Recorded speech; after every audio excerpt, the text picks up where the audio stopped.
압도적 뉴스 콘텐츠 3프로 뉴스룸입니다. 안녕하세요, 이주호 기자입니다. 안녕하십니까, 류주호 기자입니다. 반갑습니다. 네. 자, 추석이 얼마 남지 않았어요. 네, 추석이 얼마 남지 않았으면은 수학을 잘해야 되는데. 참. 네.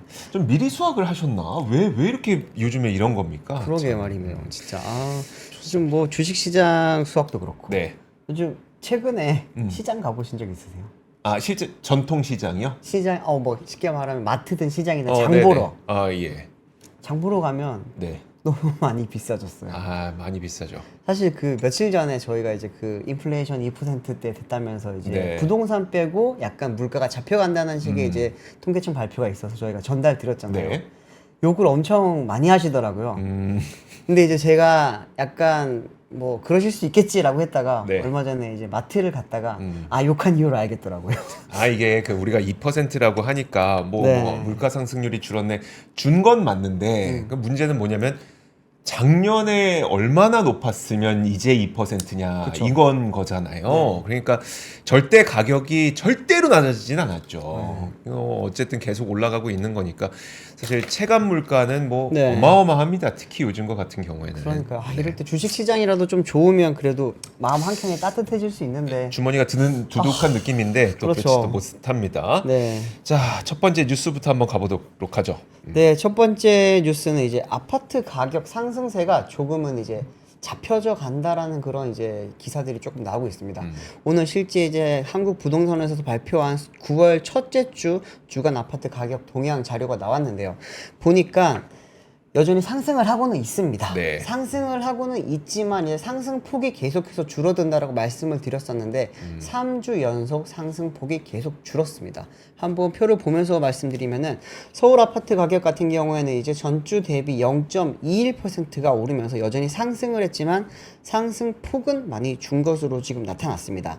이제 서울 집값 같은 경우에는 8월 둘째 주 0.32% 오르면서 이제 5년 11개월 만에 가장 높은 상승폭을 기록을 했다가 최근에 이제 3주 연속 상승폭을 조금 줄여가고 있다고 합니다. 일부 선호 지역에서는 좀 매수세가 계속 유지가 되고 있기는 한데 다른 지역에서는 지금 좀 희비가 엇갈리고 있는 모습인데요. 서울 23개 자치구 가운데 가장 많이 오른 곳과 적게 오른 곳의 상승폭 차이가 4배에 달했다고 합니다. 다만 집값이 오른 지역에서도 단지에 따라서 가격을 낮추면서 좀 숨은 고르기를 하는 것도 있다고 하고요. 성동구 같은 경우에는 이제 0.43% 올라서 서울에서 그래도 가장 높은 폭의 상승세를 보여줬는데 그 중에서도 조금은 내린 곳도 있다고 합니다.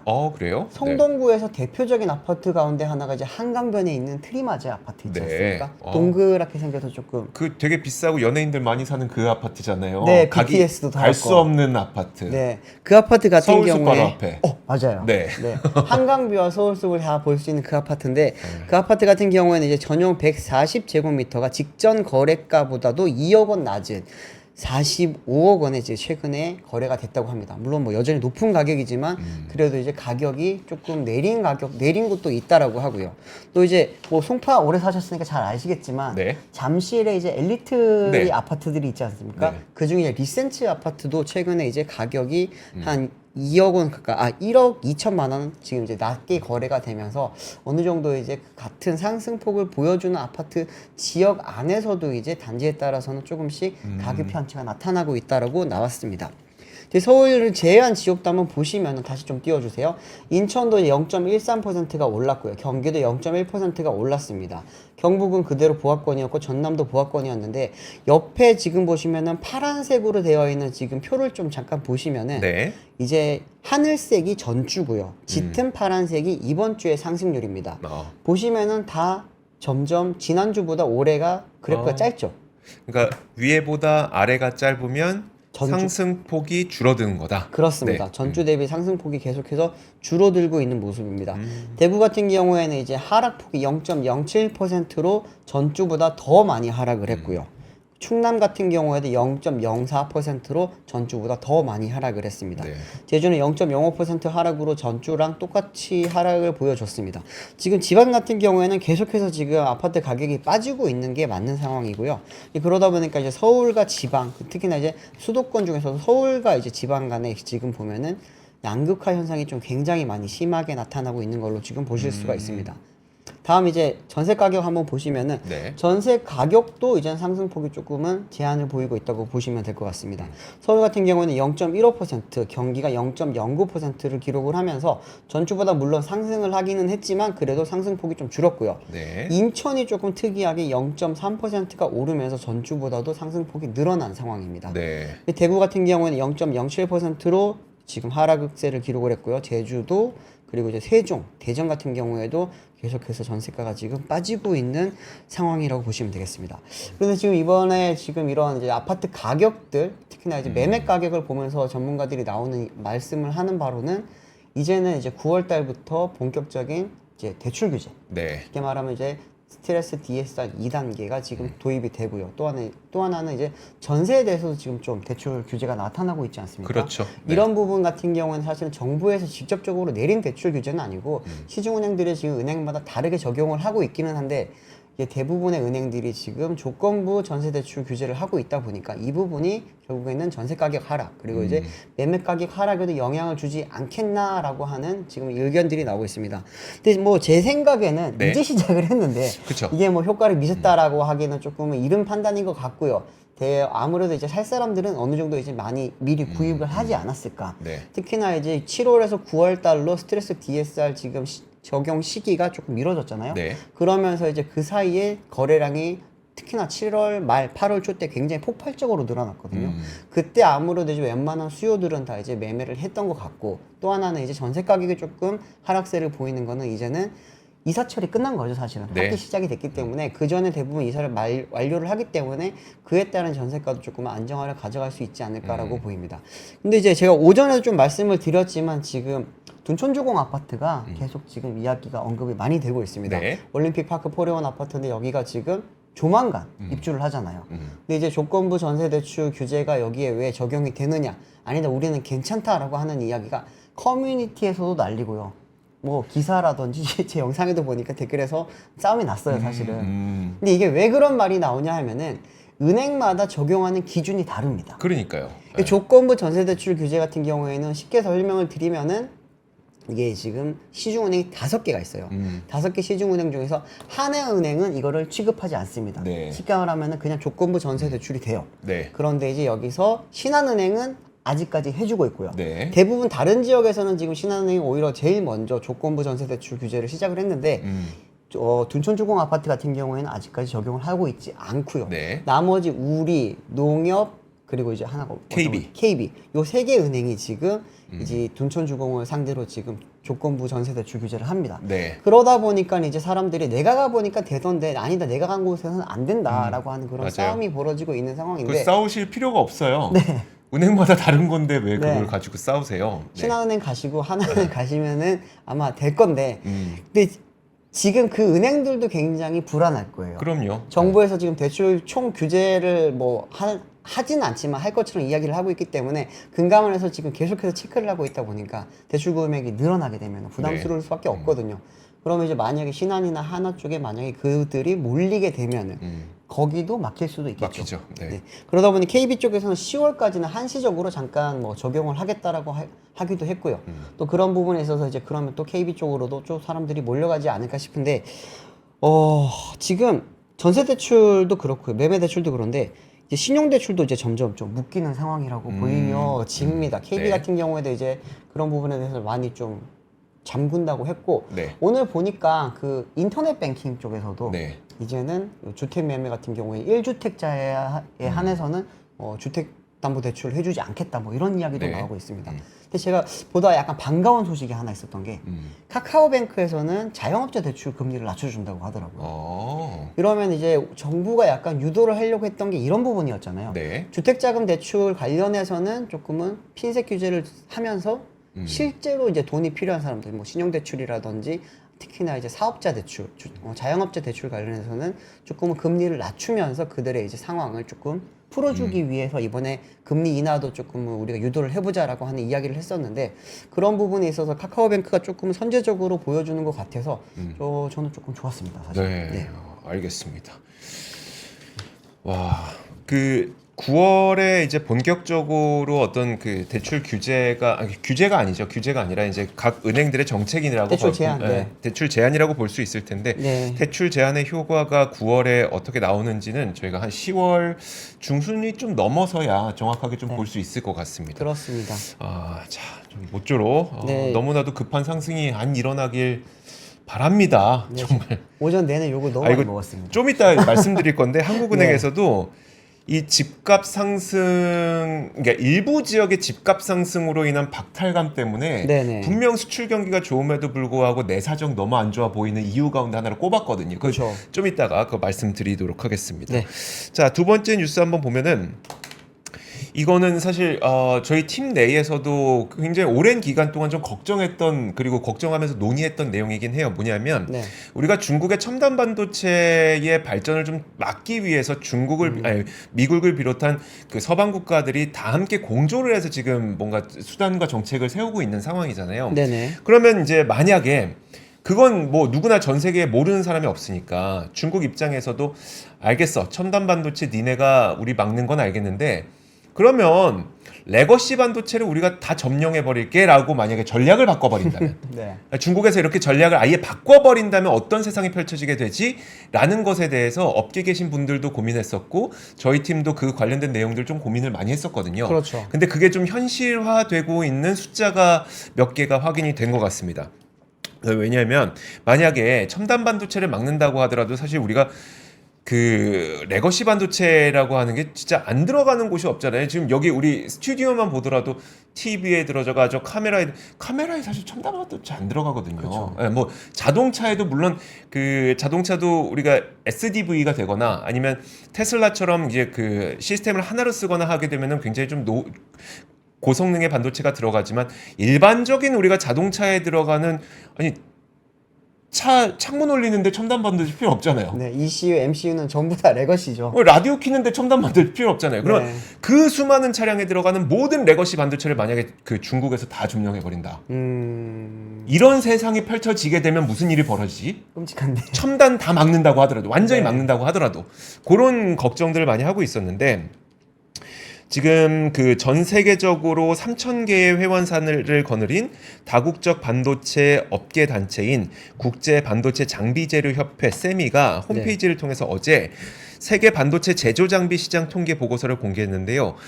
올해 2, 4분기 전 세계 반도체 제조 장비 주문이 전년 동기 대비 4% 증가했는데 이걸 국가별로 살펴보면 전체 주문액 가운데 46%가 중국에서 주문한 금액이라고 합니다.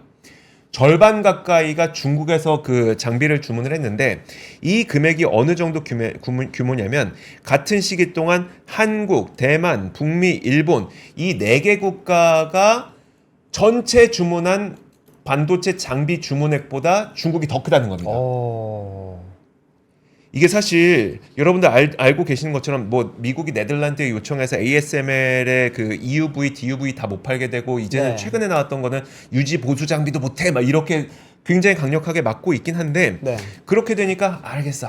중국 입장에서 뭐 이거 못하는 건 알겠고 그러면 우리가 철강, 태양광, 화학 했던 것처럼 레거시 반도체 다 가져가 볼게 라고 약간 전략을 바꾸는 게 아닌가라는 우려의 시선이 지금 전 세계에 있다는 겁니다. 그래서 실제로 그 중국 업계가 이렇게 하고 있는 것에 대한 우려의 목소리를 내놓고 있는데 또 뭐가 나왔냐면 그 창신 메모리 같은 그 중국의 레거시 반도체를 많이 만드는 기업들 있잖아요. 네. 이런 기업들이 공격적으로 생산 능력과 생산량을 확대하고 있다는 겁니다. 그러다 보니까 이 레거시 D램 수익성 자체가 좀 악화되는 거 아니냐라는 우려의 목소리가 있는데 지금 업계와 증권가에서 추산하고 있는 이 창신 메모리의 D램 생산 능력이 2022년 월 7만 장 수준에서 2023년 월 12만 장 그리고 올해에는 월 20만 장으로 좀 가파르게 성장하고 있다는 거거든요. 네. 얘네가 지금 많이 생산하고 있는 게 뭔지를 보면은 DDR4 레거시는 레거시입니다. 우리는 이제 DDR5 가고 있으니까 네. 레거시는 레거시가 맞는데 이 DDR4가 실제로 이렇게 생산량이 많이 늘어나게 되면서 이 16GB 기준으로 DDR4 현물 가격이 지난 하반기에 $3 선에서 올해 상반기 $3.5까지 오르긴 했는데요. 네. 그 오른 뒤에 이제 올 하반기에 $3.3로 다시 내려가기 시작했다는 거죠. 얼마나 많이 DDR4를 생산을 했으면 네. DDR4는 가격이 오히려 지금 반락하고 있는 상태라는 걸 보여주는데, 이렇게 되면은 사실 그 DDR을 생산하고 있는 이 메모리 업계에서는 당연히 수익성이 악화될 수밖에 없고, 네. 그 기업들 가운데는 삼성전자와 SK 하이닉스도 당연히 들어갈 수 있죠. 왜냐하면 우리는 DDR5로 전환하고 있는 과정이지만 DDR4도 생산하고 있으니까. 그렇죠. 그러면 이게 만약에 요런 지금은 몇 가지의 신호일 뿐이지만, 이게 만약에 정말 중국의 이 수많은 레거시 반도체 기업들이 정말 반도체를 공급 과잉을 통해서 덤핑을 해버리려는 시도다라고 네. 이게 현실화가 된다면 정말 어떻게 되는 거지? 라는 우려가 계속해서 나타나고 네. 있습니다. 그래서 정말 이게 태양광, 철강, 화학 이런 일이 반도체 쪽에서 발생하면 안 되는데, 이들이 전략을 그렇게 가져가고 있다면 발생할 가능성을 우리가 배제할 수는 없겠다. 라는 이야기입니다. 지금 폴마이너님께서 말씀을 하셨는데 레거시면 가격이 경쟁력인 분야 아닌가라고 했잖아요. 사실 맞죠. 맞아요. 네. 저기는 이제 기술적 혜자는 거의 없어지는 상황이고 이제 결국에는 싼 제품이 그러니까요. 많이 공급을 받을 네. 수밖에 없는 상황인데 중국이 그런 거를 너무 잘해요. LCD 때 기억하시겠지만 정말 완전히 망가져 버렸잖아요. 우리나라 그렇죠. LCD 네. 사업 자체가 망가졌고 OLED로 넘어갈 수밖에 없었던 거기도 했고 요즘 뭐 철강 같은 경우에도 보면 우리 철강 업체도 얼마나 힘듭니까? 진짜 사실은. 힘듭니다. 네. 팔면 팔수록 지금 손해를 보는 상황까지도 왔다고 하니까. 근데 이게 반도체에서 이 일이 벌어지겠어? 설마라고 했는데 어쩌면 벌어질 수도 있겠네요. 벌어질 진짜. 수도 있다. 지금 뭐 벌어지고 있다는 얘기는 네. 아닌데, 중국이 어떤 전략을 갖고 가는지에 따라서 우리의 산업 전략도 바뀌어야 그쵸. 되는 거니까. 근데 만약에 그게 사실이라면 진짜 그래, 첨단 빼놓고 나머지 반도체 다 우리가 할게 라는 게 그들의 전략이라면 진짜 우리는 또 여기에 맞는 대응 전략이 필요하지 않을까라는 생각이 듭니다. 네, 이게 메모리는 우리가 좀 타격을 많이 받을 것 같고 비메모리 쪽에서는 또 일본도 타격 많겠네요. 그쵸. 일본이나 이제 독일, 네덜란드 쪽에 있는 사실 비메모리 기업들이 네. 많거든요. 네. 특히나 차량용 반도체 같은 경우에는 뭐 독일과 일본이 거의 대부분을 차지를 하고 있기 때문에 그쪽에서 만약에 좀 된다면은 영향을 미친다면은 그쪽 기업들도 많이 힘들어지지 않을까 싶네요. 네. 저희가 사실 코로나 때 차량용 반도체 부족해서 차 못 만들고 난리 났었잖아요. 그때 차량용 반도체 기업들의 주가가 뭐 날라갔었죠. 네. 울프 뭐였었죠? 울프 모르겠네. 르네사스랑 네, 르네사스. 그리고 네, 이제 뭐 그랬었죠. 인피니언이라든지 뭐 여러 가지 기업들이 있죠. 네. 엄청 났었는데. 그렇습니다. 네. 그러면 말 나온 김에 자동차 이야기 한번 할까요? 자동차 가시죠. 네. 네. 자동차 이야기 한번 하겠습니다. 어제 밤에 이제 볼보 자동차가 뭐 신차 발표를 하면서 신차 뭐 이런 걸 출시를 했습니다. 이런 이야기를 하다가 이제 전기차 전환 전략에 대해서 좀 번복을 했습니다. 볼보가요. 네. 기존에 이제 볼보 자동차 같은 경우에는 2030년도까지 모든 판매하는 모든 차를 이제 내연기관을 단종을 하고 100% 전기차로 전환을 하겠다라는 발표를 몇 년 전에 했었거든요. 네. 근데 그거를 이제 10년 이후인 2040년으로 조금 번복을 했고요. 그리고 2030년까지는 PHEV 그리고 이제 마일드 하이브리드 차량으로 조금 많이 채우겠다라고 네. 이야기를 했습니다.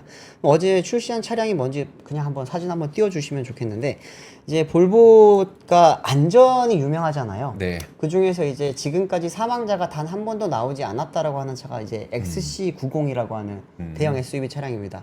근데 그 차량이 이번에 두 번째 페이스리프트를 한 건데 이 차량은 내연기관 차예요. 전기차처럼 생겼지만 내연기관 차량입니다. 네. 그리고 이제 보시면은 기존이랑 달라진 디자인이 그릴이 좀 달라졌고요. 그리고 이제 뭐 헤드램프 좀 달라졌고 그렇기는 한데 실내가 많이 달라졌어요. 네. 저는 실내를 보자마자 딱 눈에 들어왔던 게 이제 저기 중앙에 세로형 패드처럼 생긴 긴 내비게이션 화면 있잖아요. 네. 저게 이제 안드로이드 오토모티브로 바뀌었네요, 보니까. 이 볼보 같은 경우에는 OS 쪽인 측면에서 특히나 소프트웨어랑 OS 쪽인 측면에서 이제 좀 빠른 전환을 하고 있습니다. 네. 하드웨어 쪽에서는 사실 독일차에 비해서 좀 경쟁력을 가지기가 아직까지 쉽지 않기 때문에 그래서 좀 더 빨리 내연기관에서 전동화로 넘어가려고 했었고 또 이제 OS랑 소프트웨어적인 측면에서도 좀 빨리 넘어가고 있었는데 네. 그 지금 전기차에 들어갔던 그 OS가 그대로 지금 들어간 모습이긴 합니다. 그런데 볼보를 이야기를 하려고 제가 이거를 가져왔다기보다는 볼보가 왜 이렇게 지금 전기차로 넘어가는 거를 좀 속도를 늦추기로 했느냐 네. 보니까 2분기 기준으로 지금 순수 전기차의 판매 점유율이 26%밖에 안 된다고 합니다. 그리고 이제 전기차와 PHEV를 다 합쳐도 전체 판매량의 절반이 안 되는 48%라고 하고요. 그러면 이제 2030년도까지 뭐 생각해보면 좀 많이 남은 것 같기는 한데 네. 그래도 한 6년 동안에 앞으로 이제 이 절반을 채우기가 쉽지 않을 거예요.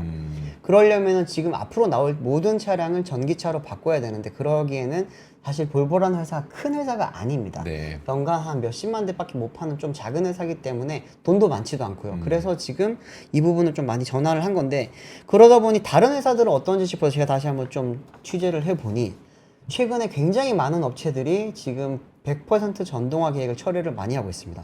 벤츠 같은 경우에는 지금 2030년도까지 100% 전기차로 지금 채우려고 했었는데 그 계획을 최근에 철회를 했고요. 네.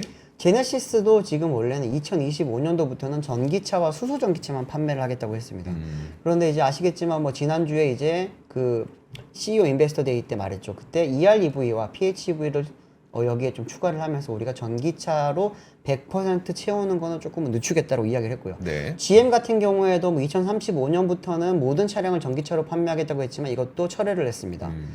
포드 같은 경우에 당연히 철회를 했고요. 볼보 오늘 말을 했고, 폭스바겐, 아우디, 제규어 랜드로버 같은 경우에도 보면은 지금 25년부터 34년까지 100% 전동화 계획을 가지고 있었는데 이걸 지금 좀 검토를 하고 있다고 합니다. 네. 보면은 뭐 아시겠지만 전기차가 요즘 성장 둔화를 겪고 있는 게 가장 큰 지금 걸림돌이라고 할 수도 있고요. 또 하나는 돈이 안 됩니다. 네.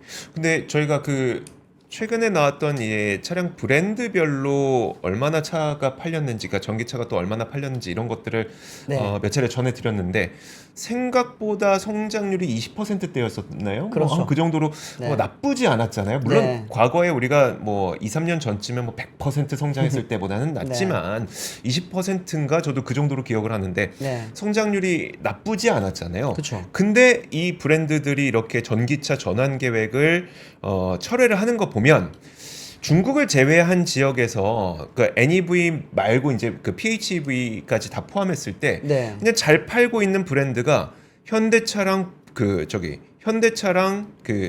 뭡니까? 테슬라? 아니 BMW. BMW? 현대차, BMW, 테슬라만 잘 팔고 있는 거 아닌가? 뭐 제 생각에도 거의 그런 수준 정도밖에 안 되는 것 같습니다. 네. 사실은 뭐 저희가 지금 봤을 때 세계 자동차 순위를 보면은 토요타 그리고 이제 폭스바겐, 현대차 뭐 이렇게 쭉 내려가잖아요. 네네. 르노, 니산, 얼라이언스라든 쭉 내려가는데 사실 전기차를 제대로 파는 것은 현대차와 BMW, 테슬라 이 정도 진짜 맞고요. 네. 하이브리드를 다 포함하더라도 보면은 이제 앞서 그 상위권에 있는 업체들 중에서도 폭스바겐은 조금 빠져야 될 것 같은 네. 상황입니다. 사실 폭스바겐은 지금 우리가 지금 많이들 알고 있는 하이브리드 방식의 차량이 없어요.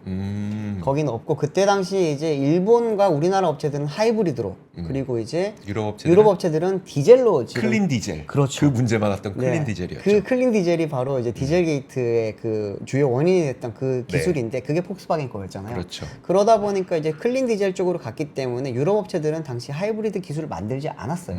그러다 보니까 이제 좀 많이 갈렸는데 이후에 PHEV는 사실 기술을 거의 갖고요. 네. 그러다가 지금 전기차로 바로 넘어가려고 했다가 지금 상황이 안 좋아서 사실 약간 백을 했잖아요. 네. 그래서 지금 보니까 디젤은 더 이상 클린이라는 이름을 붙일 수가 없게 됐고 근데 이제 하이브리드는 사실상 클린이 아직 많거든요, 네. 사실.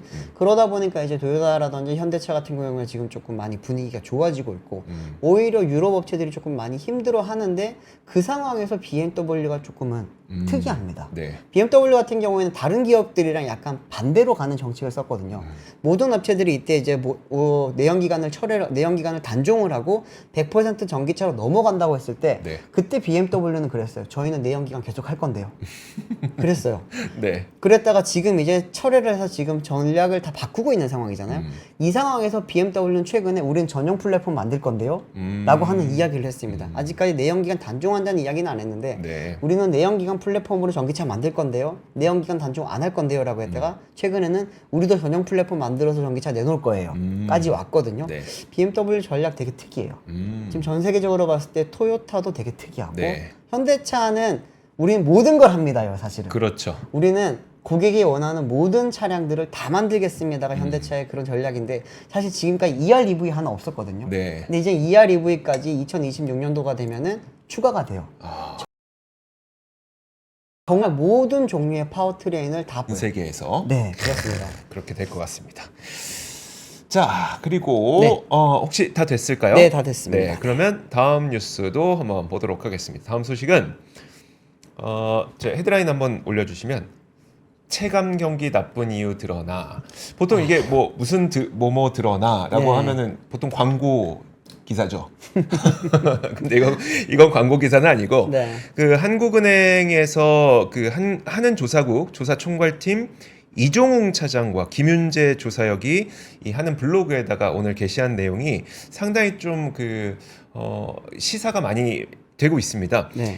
제목은 일단 경제 지표의 그늘 체감되지 않는 숫자라는 제목의 글이었는데 여기에서 도대체 그 뭐 경제 지표로 나타나는 수출 지표나 이런 거 굉장히 좋은데 우리의 삶은 왜 이렇게 힘드냐 결국 체감 지표와 경제 지표의 차이가 이렇게 크게 나는 이유가 뭐냐에 대해서 되게 면밀한 분석이 좀 있었거든요. 근데 제가 사실 뭐 결론부터 말씀드리자면 내수가 정말 힘들다. 이게 첫 번째였었고 네네. 이렇게 내수는 힘든데 앞서 그 말씀드렸던 것처럼 수도권 일부 지역에서 나타나고 있는 부동산 급등 현상 때문에 이 상대적 박탈감이 굉장히 크게 나타나고 있다. 그쵸. 이 두 가지의 포인트를 저는 좀 봤거든요. 물론 이 안에는 훨씬 더 많은 내용이 있습니다. 이 포인트가 전부 다라는 얘기는 아니지만 그 내수가 정말 힘들다와 이렇게 내수가 힘든데 막 그 수도권 몇몇 지역에서만 지금 아파트 가격 급등 현상이 일어나고 있습니다를 저는 굉장히 큰 그 힌트로 봤는데 네. 일단 표를 몇 가지 한번 보시죠. 지금 주요국에서 수출과 내수 간의 성장률 격차가 어느 정도 나는지를 비교를 해봤는데 이게 낮아지면 낮아질수록 수출은 좋지만 내수가 굉장히 부진하다는 걸 보여주고 있거든요. 네. 근데 뭐 미국이 이제 파란색이죠. 뭐 유로존, 일본 그렇게 큰 차이가 나지 않아요. 내수랑 수출이랑. 네. 근데 한국의 경우에는 수출에 비해서 내수가 너무나도 부진하다는 걸 하나를 보여주는 거고 그렇네요. 여기에 보면은 오른쪽에 고용 가중 성장률이라고 하는 게 있는데 이게 좀 약간 부연 설명이 좀 필요하긴 하거든요. 원래 지금 쓰는 그 개념은 아닙니다. 네. 2013년에 한은에서 사용을 했다가 2016년에 더 이상 못 쓰겠다고 하고 안 쓰는 개념인데 네. 이 고용 가중 성장률이라는 게 뭐냐면 아니 우리가 체감으로 이 GDP를 좀 느낄 수 있으려면 사람들이 취업을 많이 하는 곳에 가중치를 더 많이 둬야 되지 않겠느냐라는 개념에서 출발한 거예요. 그래서 취업이 많이 되는 산업의 가중치를 높이고 취업이 덜 일어나는 산업의 가중치를 낮춰서 GDP를 한번 산정해보자 라고 하는 게 이 고용 가중 성장률이라는 건데 이게 약간 부작용이 생겼던 게 뭐였었냐면 취업이 많은 산업의 가중치를 높였는데 취업이 대표적으로 많은 산업은 알바죠. 그렇죠. 알바는 근데 네. 뭐 우리가 뭐 식당에서 서빙하고 닦고 뭐 계산하고 이런 게 알바가 그 가장 취업이 많은데 네. 요 취업이 많은 거에 가중치를 둬봤자 GDP에 우리가 체감되는 그 영향이 안 들어가더라는 거죠. 그래서 안 쓰기 시작했는데 네. 그래도 우리가 체감을 할 수 있는 이 서비스 부문을 한번 넣어보자 라고 해서 계산을 해보면 고용 가중 성장률 다시 한번 보여주세요. 이게 4분기 작년 4분기부터 올해 1분기 2분기가 마이너스입니다. 그러니까 이게 서비스를 넣으면 체감이 그러니까 엄청나게 안 좋다는 거죠. 내수가 정말 취약하다는 걸 딱 보여주는 겁니다. 얼마나 자영업자분들이 힘든지를 보여주는 게 바로 이 표라고 보시면 될 것 같고요. 네. 실제로 이제 우리나라에서 그럼 이게 왜 이런 일이 나타나게 되냐, 수출과 내수가 왜 이렇게 그 차이가 많이 나느냐, 요거 보시면은 해외 생산 비중이 계속 늘어나고 있고요. 네. 우리나라의 설비 투자가 계속 줄어들고 있고요. 우리가 계속 해외에 공장 짓고 있잖아요. 배터리 공장, 반도체 공장. 이런 것도 구조적으로 그렇게 일어날 수밖에 없다는 걸 보여주는 거고. 그럼 이런 가운데 물가를 한번 비교를 해보면 우리가 느끼는 물가에서 OECD 평균보다 의식주로 들어가는 물가가 우리나라가 훨씬 더 높다는 것을 보여줍니다. 다만 우리나라의 물가가 그래도 계속해서 낮아지고 있는 거는 공공요금이 줄어서. 네. 그래서 지금 보시면 소비자 물가가 파란색인데 이 파란색 소비자 물가에서 생활 필수품이 들어간 생활 물가는 일반 물가보다 더 높습니다. 그리고 그 위에 식료품 물가는 더 높고요. 그러다 보니까 아무래도 그 우리가 생필품과 엔게이지 수라고 부르죠. 네. 생필품과 식료품의 가격이 전체 가처분 소득에서 차지하는 비중이 큰 우리의 서민들과 그리고 소득계층이 낮은 사람들은 훨씬 더 힘들게 이 경기를 느끼고 있다는 것이고요. 제가 아까 내수가 굉장히 힘들다고 했는데 네. 내수가 힘든 이유가 우리나라의 자영업자 비중이 상당히 높은 상태라는 거를 여기서 보여주고 있는 거고요. 다른 어느 산업보다도 다른 어느 국가보다도 자영업자 비율이 굉장히 높다는 걸 보여주는 거고요. 네. 그리고 이 자영업자분들의 대출 연체율은 높아지고 있는 거죠. 아. 그러니까 아까 말씀드렸던 것처럼 자영업자 비율이 굉장히 높아요, 우리나라가. 네. 그러면은 이 자영업자분들이 힘들면 체감 경기는 더 나빠지게 되고. 그렇죠. 근데 자영업자분들은 지금 고금리 때문에 대출을 못 갚고 있는데 여기에 취직하는 아까 앞서 보여드렸던 취직하는 취업자 수는 굉장히 많아요. 그쪽 산업에 서비스 산업에 가중치를 둬서 GDP를 산정하면 마이너스로 떨어지는 내수가 얼마나 안 좋은지를 보여주는 내용들이 쭉쭉 실려 있습니다. 야. 쭉쭉 실려 있습니다. 방금 전에 그 네. 자영업자 대출 그거 나타났던 거 보시면은 그림 16번 표 있잖아요. 네. 그래프 보시면은 지금 주황색 선이 지금 자영업자 대출 증가율이잖아요. 그렇죠. 그러면 이게 2023년 들어서부터 급격히 줄잖아요. 네. 그리고 이제 이때부터 연체율이 급격히 증가하거든요. 네. 이게 그때잖아요. 정부에서 코로나 때 이제 대출 풀었던 거를 그렇죠. 이제 본격적으로 걷어들이기 시작하면서부터 이제 더 이상 이제 대출을 받을 수는 없고 이때 네. 금리 많이 올랐잖아요. 또. 그렇죠. 네. 그러면서 연체가 막 증가를 하니까 실질적으로 지금 자영업자들의 삶이 거의 무너졌을 때가 저 때부터라고 볼 수 있겠네요. 그러니까 이런 상태인데, 그러니까 이러다 보니까 만약에 지금 뭐 이렇게 표현해도 되는지 모르겠습니다만 네. 어찌어찌해서 겨우겨우 이제 그 장사를 이어가고 계시는 자영업자분들도 굉장히 많을 거예요. 네. 근데 그런 분들 입장에서 그럼 그 근로자를 많이 고용할 수 있는지 그것도 참 힘들고. 그렇죠. 근데 그렇게 나는 힘들게 살고 있는데 지난 한 2달 동안 야 저기 뭐 서울 아파트 집값이 계속 올라간다 이런 뉴스는 계속 나오고 네. 그런 상황이라는 거죠. 물론 그 외에도 많은 것들이 있습니다만 네. 저는 이번 그래서 이 두 가지 포인트가 굉장히 좀 크게 다가왔습니다. 그런 것 같네요, 진짜. 걱정됩니다. 또 하나는 이제 지금 뭐 우리가 엔겔 지수 잠깐 말씀하셨지만 네. 엔겔 지수가 높으면 높을수록 사실은 저소득층이 맞아요. 엔겔 지수가 높거든요. 그런데 이제 전체적으로 지금 서민의 삶 자체가 그렇게 가고 있다고 하니까 나라의 국민 대부분이 좀 약간 힘든 게 많이 심해지지 않나라고 하는 게 좀 많이 느껴지네요, 진짜. 그러니까요. 알겠습니다. 참 오늘 너무 무거운 뉴스가 너무 많네요. 다음 소식 전해드리겠습니다. 다음 소식은 최근에 바이오 쪽 좀 좋은 이야기들이 많았잖아요. 네. 바이오 쪽 좋은 이야기들이 많았었는데 정부에서도 그러면 이런 좋은 분위기를 계속 좀 이어갈 수 있게 내년도 R&D 예산을 좀 대폭 늘려보자라고 하는 방안이 오늘 나왔습니다. 이제 과학기술정보통신부와 산업통상자원부, 이제 보건복지부 같은 경우에는 2011년부터 신약 개발 관련해 가지고 지금 뭐 범부처 국가 R&D 사업을 진행을 해왔는데요. 정부가 내년도에는 2조 1천억 원 규모의 이제 첨단 바이오 분야 R&D 예산을 바탕으로 해서 신약 개발 분야 이제 개방형 혁신을 지속적으로 지원을 하겠다라고 오늘 밝혔습니다. 네. 보면은 최근에 이제 어떤 거죠? 렉나자가 이제 좀 외국에서 좋은 이야기가 들려오다 보니까 네.